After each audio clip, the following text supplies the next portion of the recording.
What is up, you guys? We are here for our midweek alchemy message where we are unpacking the lessons for the week and kind of looking at our approach to the work.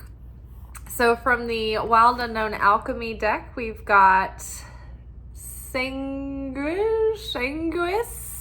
blood. Sometimes I don't know how to pronounce the Latin words. So we got blood. Got Rosa Aureum, the golden rose.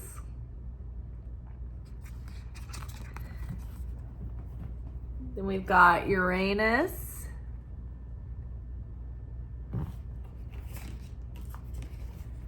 Then underneath the golden rose, underneath blood, we've got the Empress.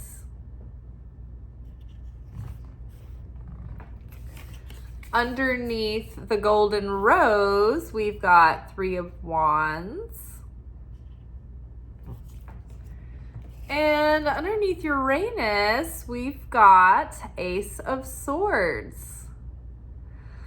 So I really love this. It's a good continuation from Monday's anchor message, which gave us our lessons for the week. But it just feels like we are in this season of,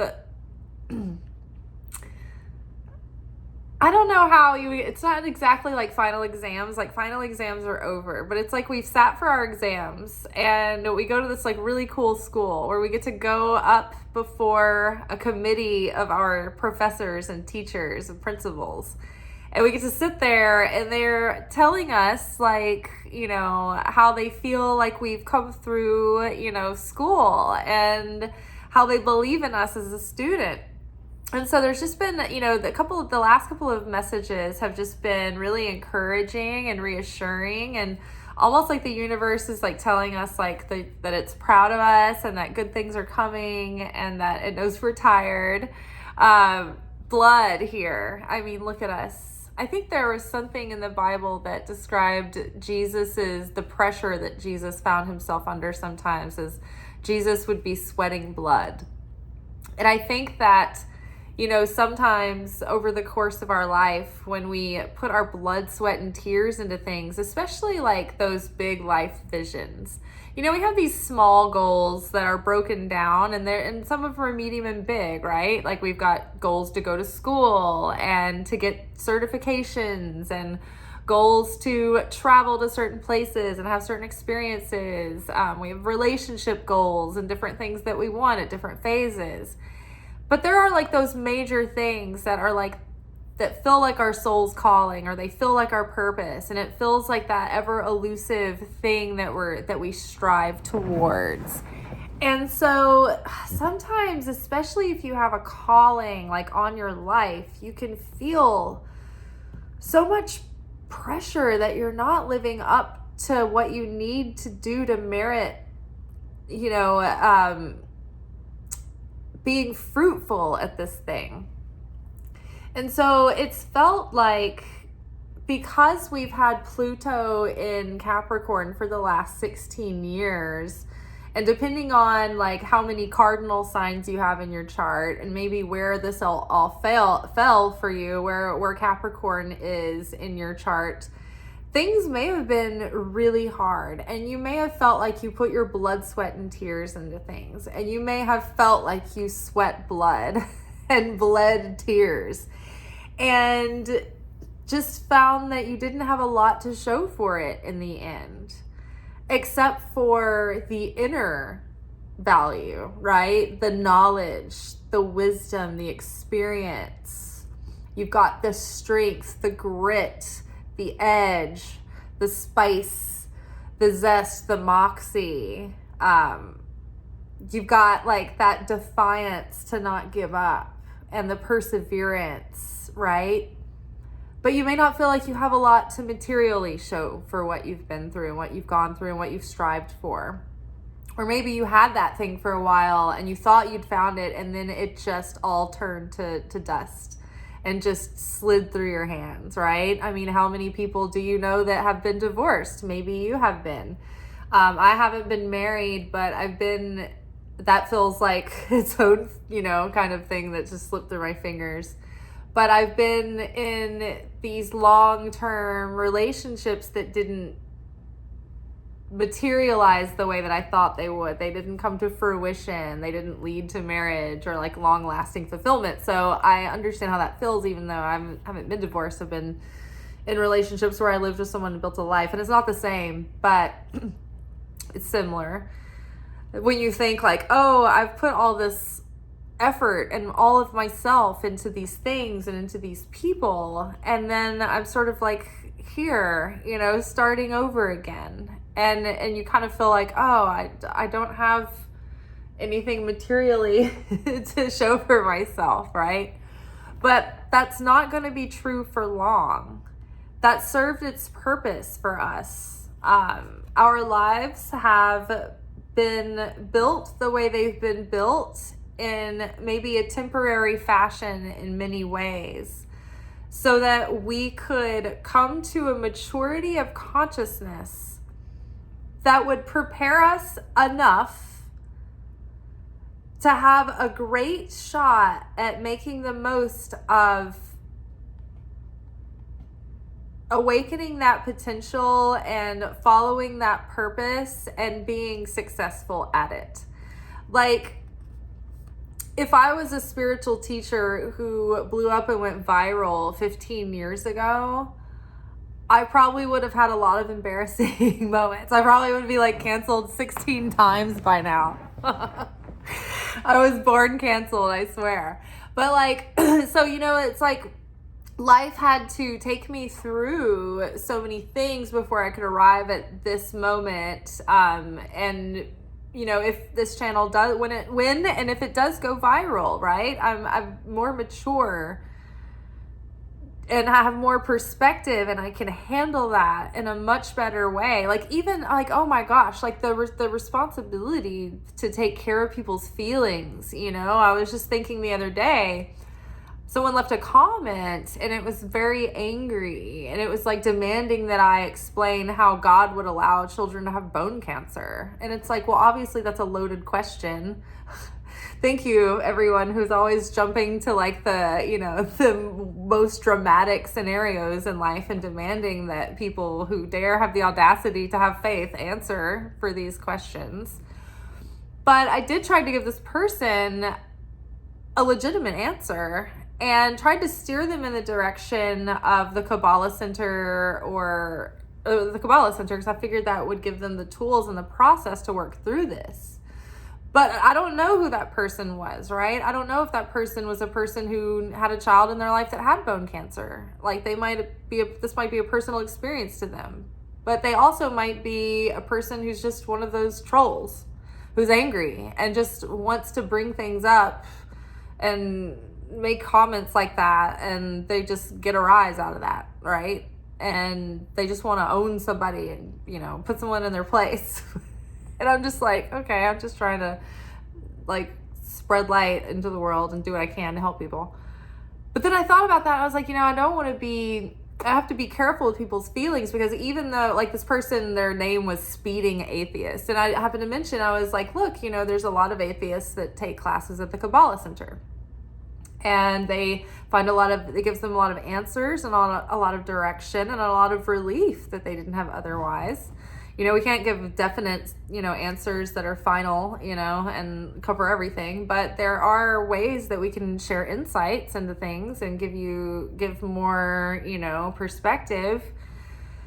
But I didn't want to further offend an atheist, because I am sensitive to atheists and agnostics, because I know that a lot of them are people, especially my age, that like had bad experiences in church growing up. And so that turned them off to religion, and the whole culture of it like hurt them so bad that they can't even listen to the teachings of Christ and believe for themselves and have their own relationship, because they're so angry about what happened at church.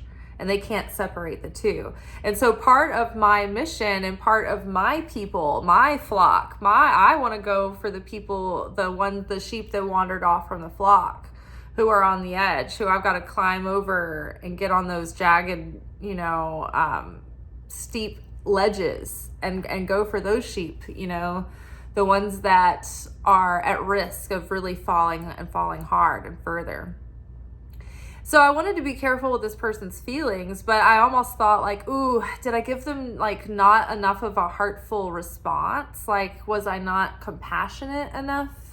Was I too direct? Was I too like, here's the answer, and not like coddling enough to that person? Because what if they were a person who was angry that had been nursing a sick child? You just never know what people's stories are. Or maybe he was just a dickhead trying to get a rise out of me. Either way, I don't want to lose him either. If he was interested enough to watch the video, he must have been open in some way to hear about spiritual insights. Because otherwise, sometimes I'm like, the trolls that comment, I rarely have them. But then I'm like, well, then what are you doing on this channel?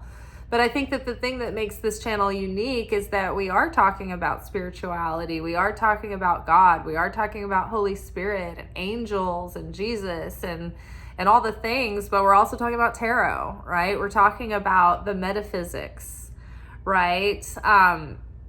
Because quite honestly, I don't love traditional church either. Like, I'm kind of like, I don't really love the culture, but I love Jesus. I love the belief. I don't have any problem with the Bible. I just think that culture has taken it and twisted, the text to whatever they want it to be. And also they don't have the deeper context behind it. Like, they're not even schooled in like Judaism or Hebrew. And so it's just like, how do you even understand the context of anything in the Bible if you don't know those things too? It doesn't add up. It doesn't make sense otherwise. And on top of that, as a Jewish Kabbalist and a Jewish Christian Kabbalist, knowing the symbolism and knowing that like most of the Bible is referencing symbolism and not necessarily being literal. Because sometimes you're like, what does this even mean? And you're like, well, kind of had political context at the time, but it's like, it's a code. It really, there's this underlying code of what they're really talking about. And they're using these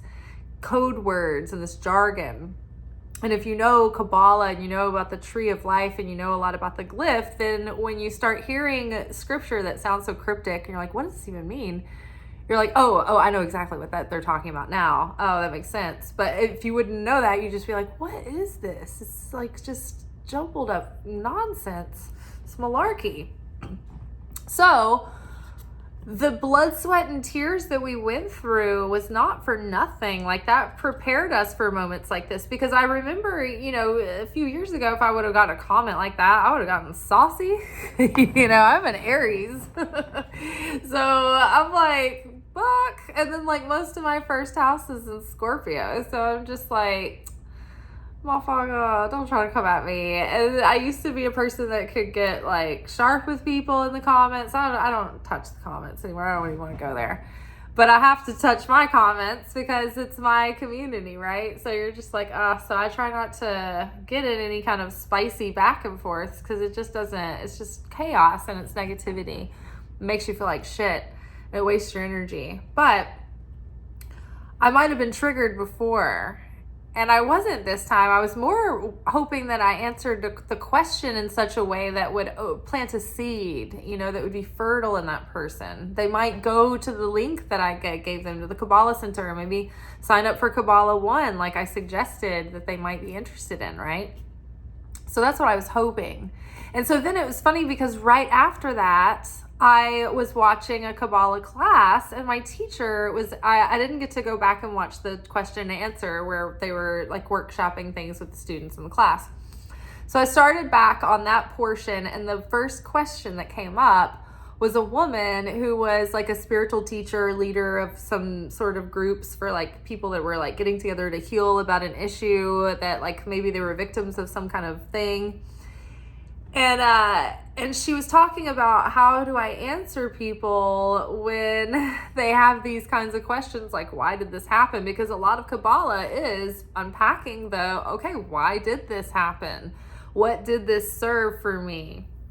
And there's a lot of context around that takes like courses and courses and courses to build up your consciousness to like get the context around it. And so the teacher was like, yeah, you're right. It's like almost too much to tell someone without them having the foundation of understanding so many other nuances that go into this, that kind of answer. And he was like, people that are in their fresh pain, they just need to be seen and witnessed and cared for and, maybe given a hug and just like be witnessed in their grief. And then that kind of takes it from there.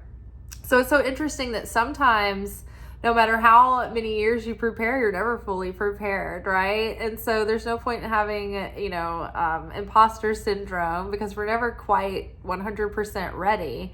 But we can do our best and we can hope that our heart's in the right place.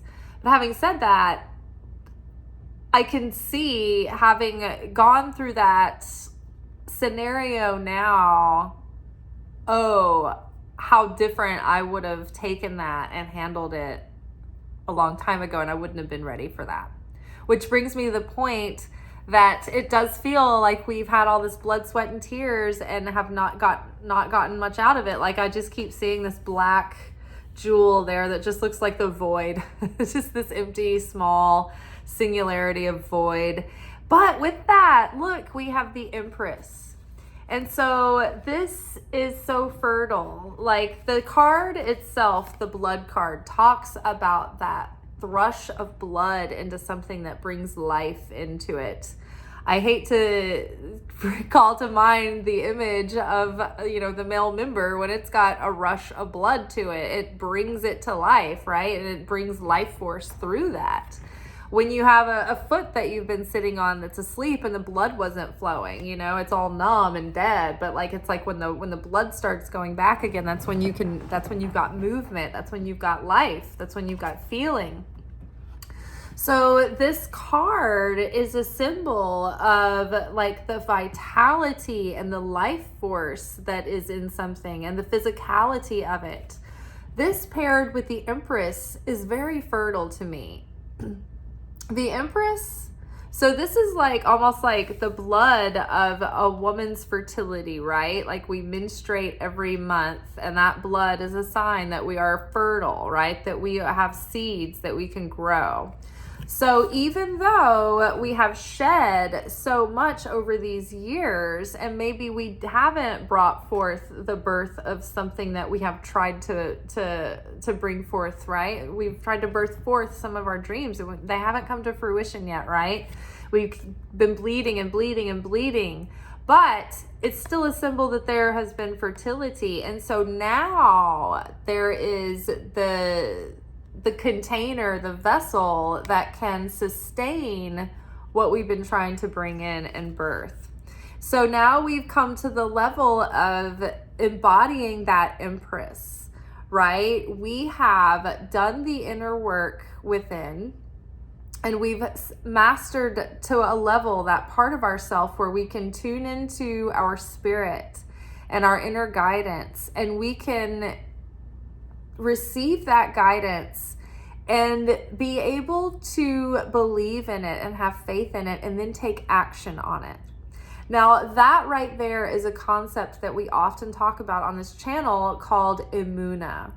Emunah is a Hebrew word that means faith. It's a level of faith. It's the highest level of faith. It's faith beyond reason, faith that transcends logic. It's being able to believe in something before you can see it, before there's any evidence, before there's any good reason to believe it. It's like, it could be totally absurd, but you know what? I have trust and certainty in the Creator. And so not only does the Empress have faith beyond reason, but she also has another concept called betachon.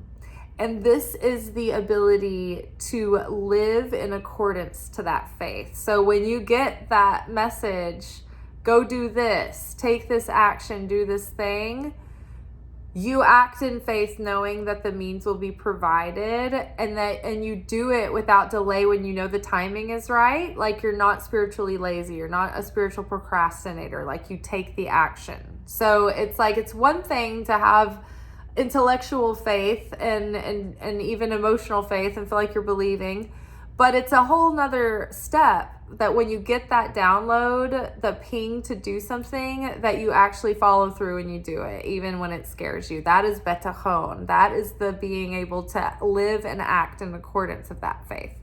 And so that's what the Empress has, because she has the intrinsic and the extrinsic. The Empress is the feminine, is the masculine feminine.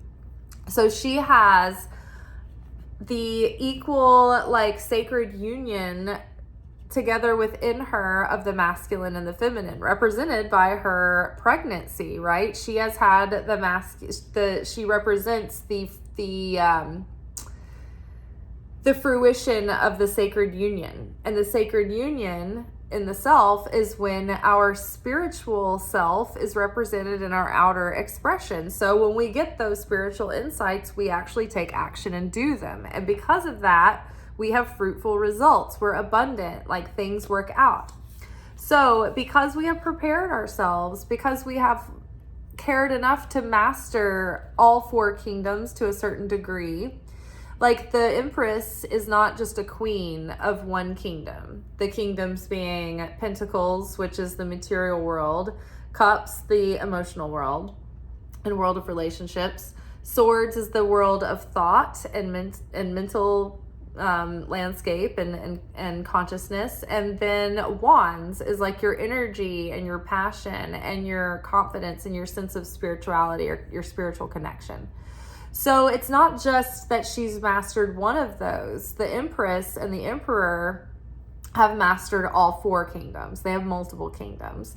And so having come to this level of self-mastery, it's like, oh my gosh, okay, so we've done all of this work, all of this time to prepare ourselves for what is finally going to materialize. Like, this is coming through. Like, we are pregnant and we are about to burst. Like, we're about to give birth to the physicality of, like, our dreams coming true.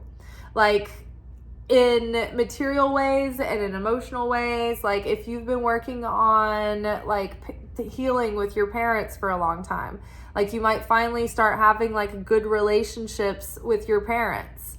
Like, you've been working on family healing. Maybe you start, like, really getting along with your siblings. In addition, you might finally meet your soulmate.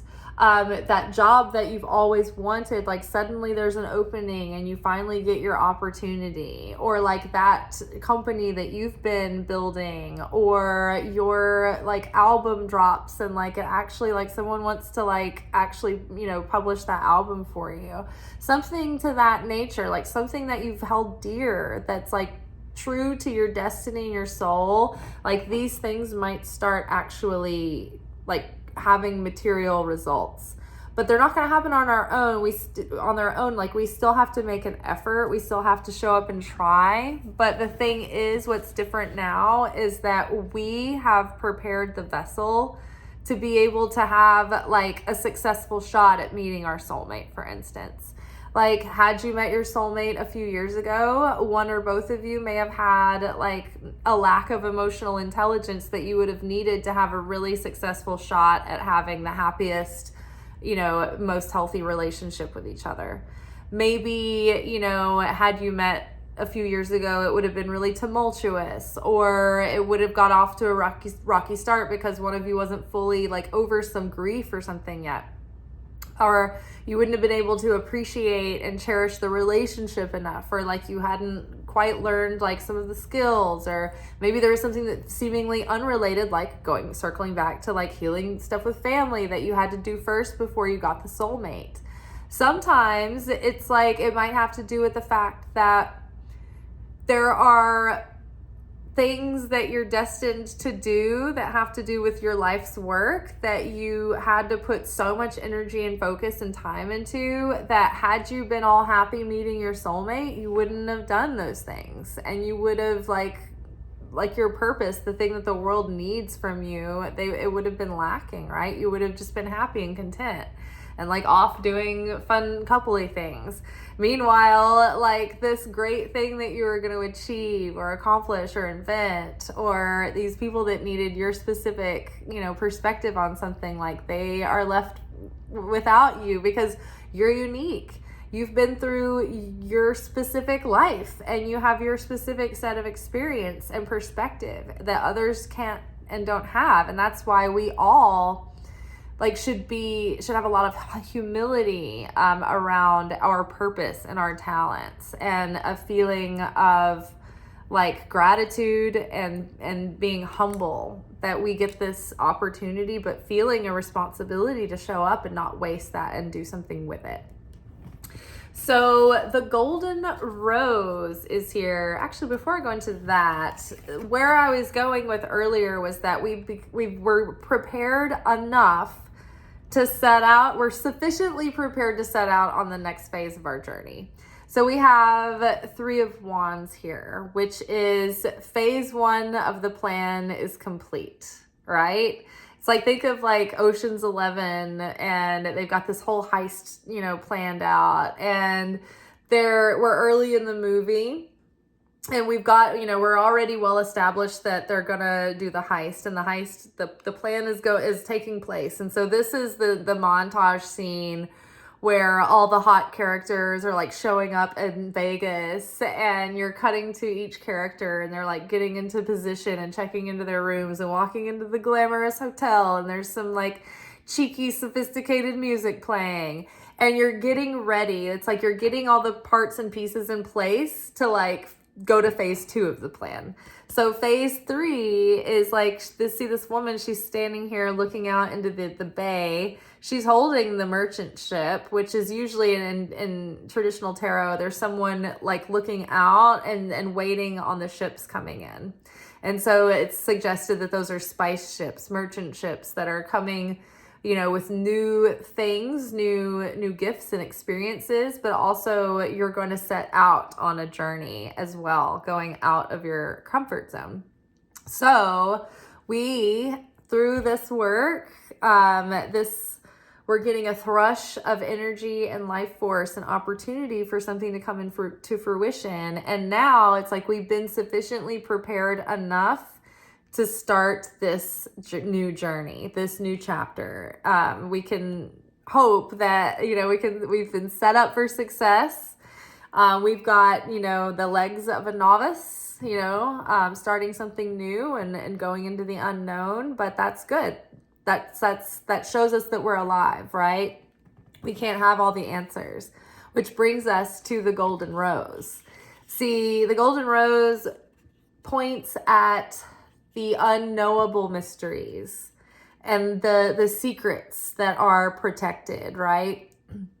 And in a literal way, this is talking about how, like, you can never fully see the face of God, right? Like, it's always a little bit elusive because we can't even comprehend God in God's fullness, right? We can't put an image on it.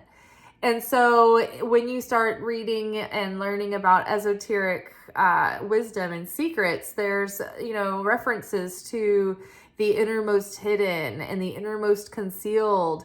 And it's that deepest mystery within mysteries that is just unknowable. And that's what the rose represents. Like the outer petals represent the forces that we come up against, that we can see and that we can know and that we can master. But those inner petals that close off the center where you can't see them, those represent those deeper, higher, elevated secrets that human beings, like we never quite know. We never can quite touch and fully materialize like that answer, right? It's always like a little bit unknowable, which I think keeps the magic in life. And that's the requirement of faith too. Because when you see something and you know it, you're like, yeah, you may not be fully convinced because people are idiots. They were so cynical. But if you see, you don't have to believe. You don't have to have faith. And so protecting that mystery, keeping certain secrets hidden, right? Even in Kabbalah, even in certain like wisdom traditions, there are certain secrets that are kept secret because they're not for the general public. Like, you have to put a lot of investment and skin in the game to understand these concepts. And so a general Joe Schmo off the street can't just walk up and start like learning these secrets and it mean anything. And if they did, they might be dangerous with them because they wouldn't know the depth and the, you know, like the sacredness of it and the weight of it. It'll become casualized, and you know, this is what happened when the mixed multitude with the Israelites and the Babylonians took the Kabbalah and did Hermetic Kabbalah, which is more about forcing your own will. Rather, I studied the Hebrew Kabbalah, which is more about like becoming more like the creator so that the light of the divine plan can flow through. So it's about God's will being made, you know, us being made into perfection so that we can channel God's will versus the corrupted version of it, which is my will be done, you know. So this mystery too is like life, right? Like we're going into this new era and this new chapter, and there's so much empty space to fill, right? We have lost and ended and completed so many things and haven't quite replaced those things yet. So there's a lot of feelings of like kind of like nakedness and uncertainty. And this is the good stuff, right? Because when we're faced with these big, scary unknowns, this is when we get to be brave. This is when we make our legend. This is when we become the myth, right? When we really get our edge and our grit. Otherwise, we don't have it. So it's not until we're put into these scary, you know, fearful situations that seem larger than life that we get to exercise our faith and we get to stretch it at all. So yeah, it's never comfortable, but you start to get to where you're like, okay, I can be grateful for this because now I get to stretch my faith and make it stronger.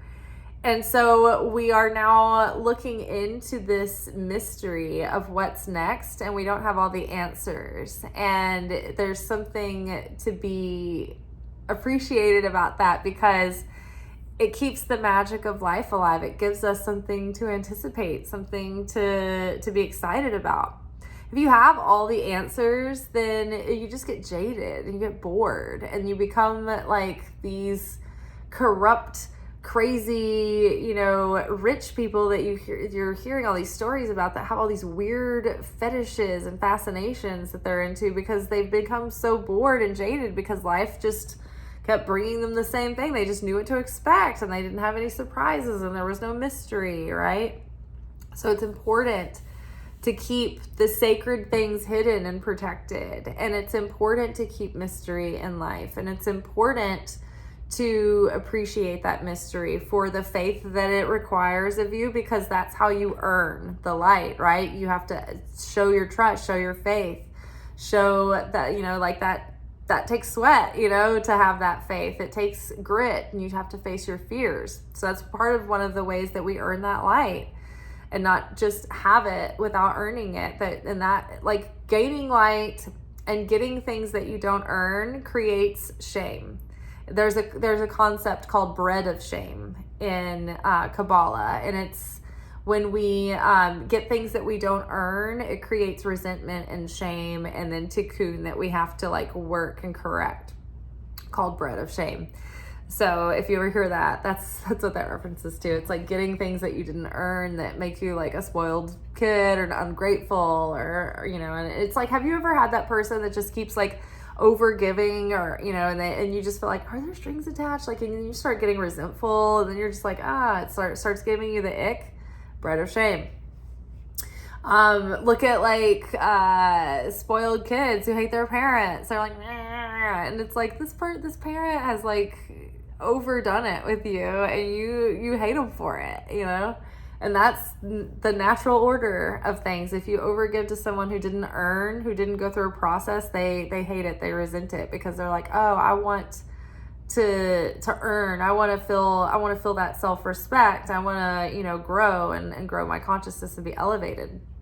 So the mystery, holding the mystery. And then also, like, we understand the sacredness of the mystery. So not only are we like setting out on a new journey, we're at phase 1 of a new like adventure, and we don't know what's ahead of us, and there's all this mystery, and but also we know enough now to know and be prepared to handle these mysteries and to take care of them and to guard them, right? And so we know how to value these mysteries, and we know how to get through the mysterious times of life where we don't know it all. Now, Uranus is that lightning strike, eureka, aha, oh my goodness.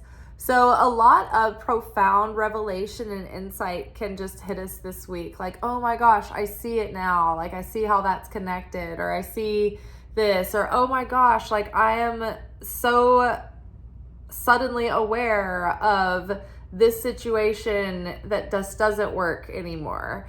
You know, it's like we're getting real clarity and insight about things and awareness. And it's here with Ace of Swords, which is also like brilliant sudden strikes of ideas, revelations, like insights, clarity. When you just suddenly see the light and you're like, oh my gosh, how is it taking me so long to figure this out? Like, you know, when you wake up one morning, you're like over somebody and you're like, wait, oh my gosh, I can't believe that I was that upset over that. Like, this is kind of like that. Having insight into like how it's all connected, or maybe something like in your business, or the way that you've been approaching relationships, or the way that you've been approaching your goals.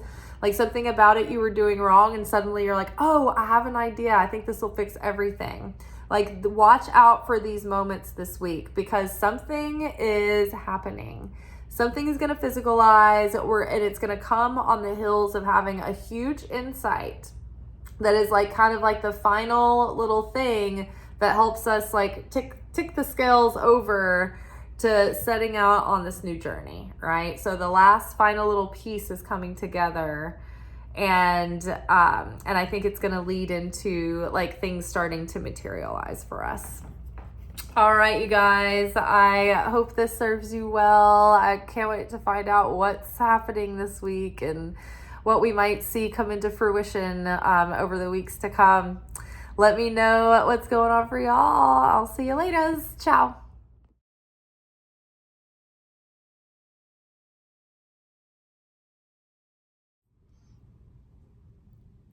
Thank you for watching. If you enjoyed this video and you got something out of it, then please give it a like. Subscribe to the channel. Turn on notifications to be notified of when I drop content. Like the videos, comment, share them. Anything that you do helps these messages get out to other people who need them. So you watching a video and taking an action on it actually makes a positive difference in someone else's life.